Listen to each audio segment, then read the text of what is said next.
Chapter 9. 6 Kinds of Loneliness. Usually we regard loneliness as an enemy. Her death is not something we choose to invite in.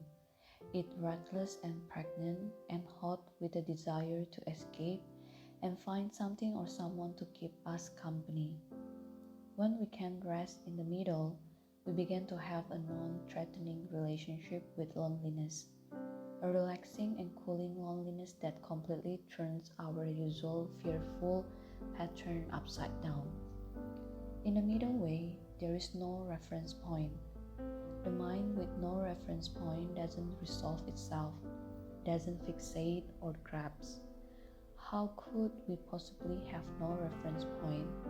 To have no reference point would be to change a deep-seated habitual response to the world, wanting to make it work out one way or the other. If I can't go left or right, I'll die. When we don't go left or right, we feel like we are in the detox center. We are alone cold turkey with all the edginess that we have been trying to avoid by going left or right. That edginess can feel pretty heavy. However, years and years of going to the left or right, going to yes or no, going to the right or wrong has never really changed anything. Scrambling for security has never brought anything but momentary joy. It is like changing the position of our legs in meditation. Our legs hurt from sitting cross-legged, so we move them, and then we feel, phew, what a relief. But 2.5 minutes later, we want to move them again.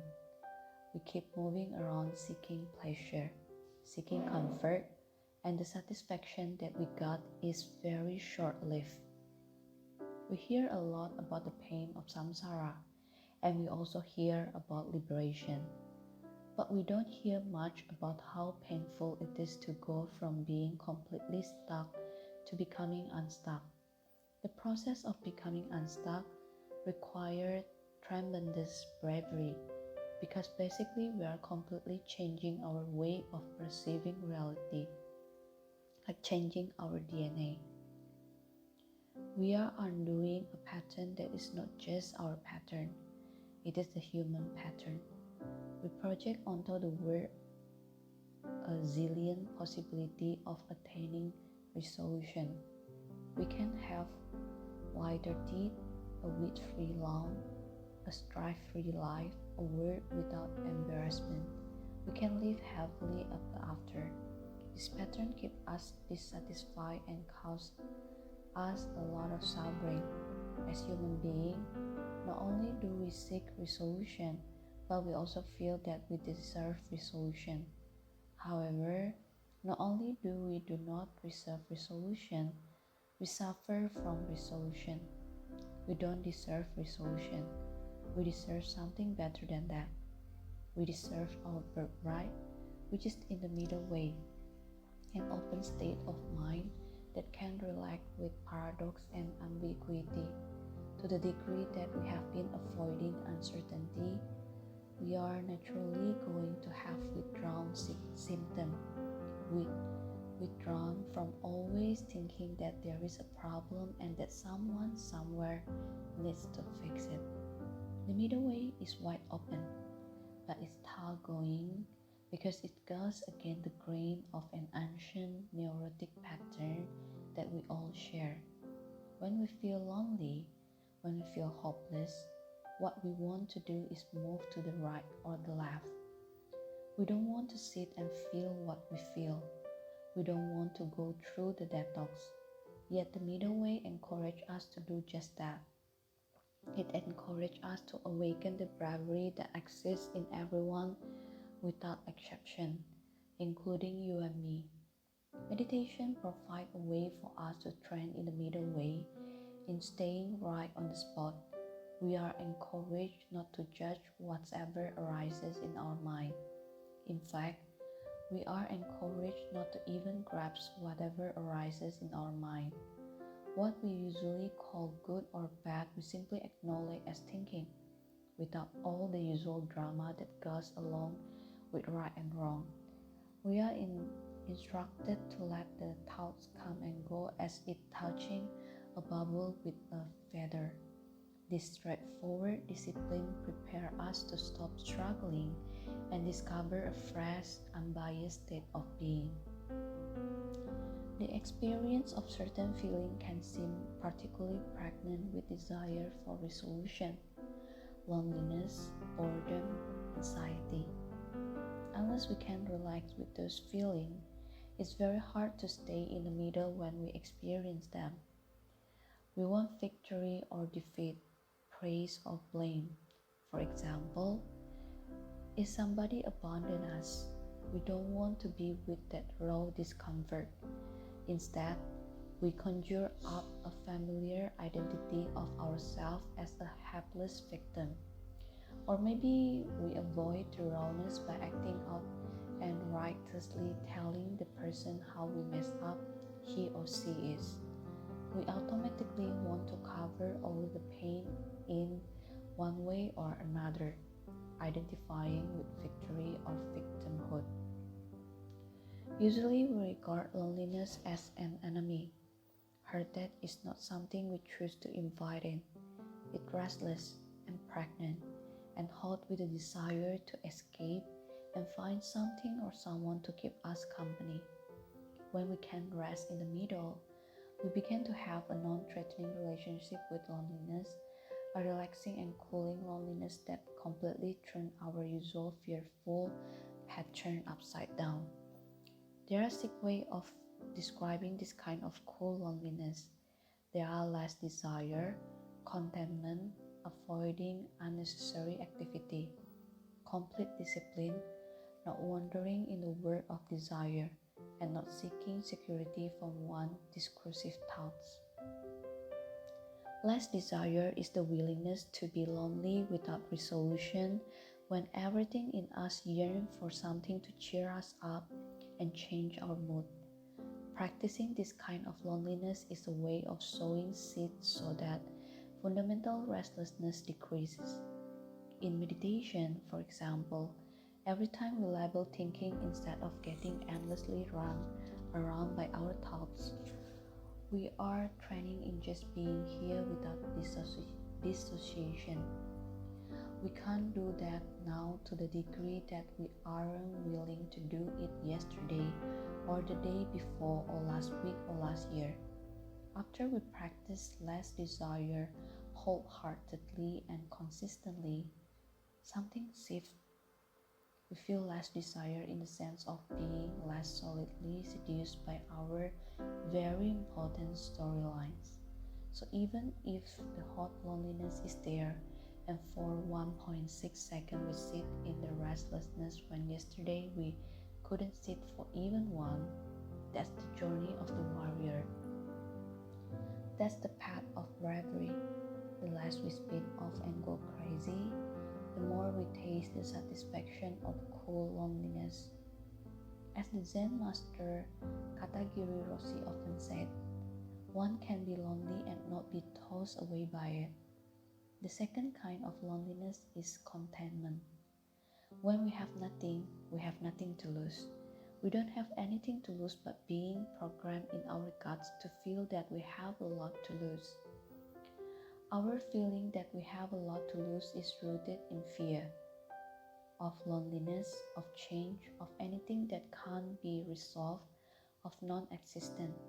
The hope that we can avoid this feeling and the fear that we can't become our reference point. When we draw a line down to the center of a page, we know who are if we are on the right side and who we are if we are on the left side. But we don't know who we are when we don't put ourselves on either side. Then we just don't know what to do. We just don't know. We have no reference point, no hand to hold. At the point we can either freak out or settle in. Contentment is a synonym for loneliness. Cool loneliness, settling down with cool loneliness. We give up believing that being able to escape our loneliness is going to bring anything happiness or joy a sense of well-being or courage or strength. Usually we have to give up this belief about billion times, again and again making friends with our jumpiness and dread, doing the same old thing a billion times with awareness. Then without our even noticing, something began to shift. We can just be lonely with no alternative, content to be right here with the mood and texture of what is happening. The third kind of loneliness is avoiding unnecessary activity. When we are lonely in a hot way, we look for something to save us. We look for a way out. We get this crazy feeling that we call loneliness, and our mind just go wild trying to come up with companions to save us from despair. That's called the unnecessary activity. It is a way of keeping ourselves busy so we don't have to feel any pain. It could take the form of obsessively daydreaming of true romance, or turning a tidbit of gossip into the 6 o'clock news, or even going off by ourselves into the wild restlessness.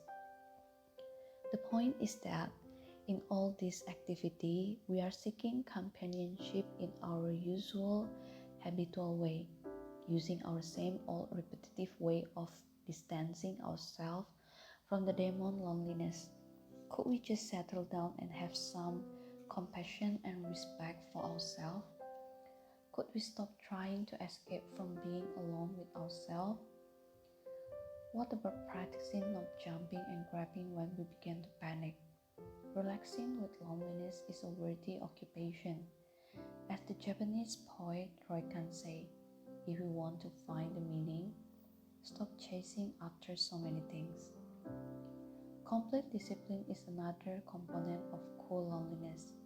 Complete discipline means that at every opportunity we are willing to come back, just gently come back to the present moment.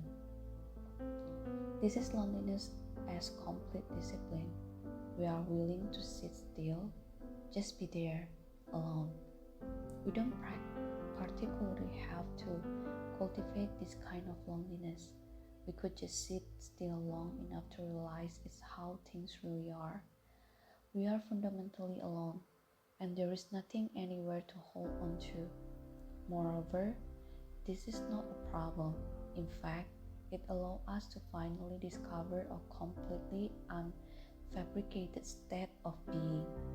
Our habitual assumption, all our idea about how things are, keep us from seeing anything in a fresh, open way. We say, oh yes, I know, but we don't know. We don't ultimately know anything. There is no certainty about anything. This basic truth hurts, and we want to run away from it. But coming back and relaxing with something as familiar as loneliness is good discipline for realizing the profundity of the unresolved moment of our lives. We are cheating ourselves when we run away from the ambiguity of loneliness.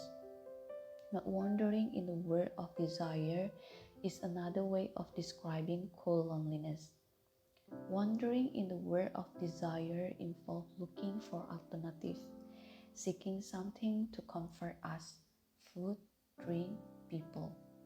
The word desire encompasses that addiction quality, the way we grab for something because we want to find a way to make things okay.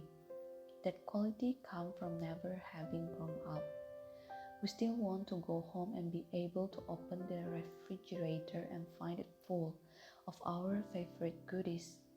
When the going gets tough, we want to yell, Mom, but what we are doing as we progress along the path is leaving home and becoming homeless. Not wandering the world of desire is about relating directly with how things are. Loneliness is not a problem. Loneliness is nothing to be solved. The same is true for any other experience we might have. Another aspect of cool loneliness is not seeking security from one discursive thoughts. The rug been pulled, the jig is up. There is no way to get out of this one. We don't even seek the companionship of our own constant conversation with ourselves about how it is and how it isn't, whether it is or whether it isn't, whether it should or whether it shouldn't, whether it can or whether it can't. With cool loneliness, we do not expect security from our own internal chatter. That's why we are instructed to label it thinking. It has no objective reality. It is transparent and ungraspable. We are encouraged to just touch that chatter and let it go, not make much ado about nothing. Cool loneliness allows us to look honestly and without aggression at our minds. We can gradually drop our ideal of who we think we ought to be, or who we think we want to be, or who we think other people think we want to be or ought to be. We give it up and just look directly with compassion and humor at who we are. Then loneliness is not threat and heartache, no punishment. Cool loneliness doesn't provide any resolution or give us ground under our feet. It challenges us to step into a world of no reference point without polarizing or solidifying. This is called the middle way, or the sacred part of the warrior. When you wake up in the morning and out of nowhere come the heartache of alienation and loneliness, could you use that as a golden opportunity rather than persecuting yourself or feeling that something terribly wrong is happening right there in the moment of sadness and longing? Could you relax and touch the limitless space of the human heart? The next time you get a chance, experiment with this.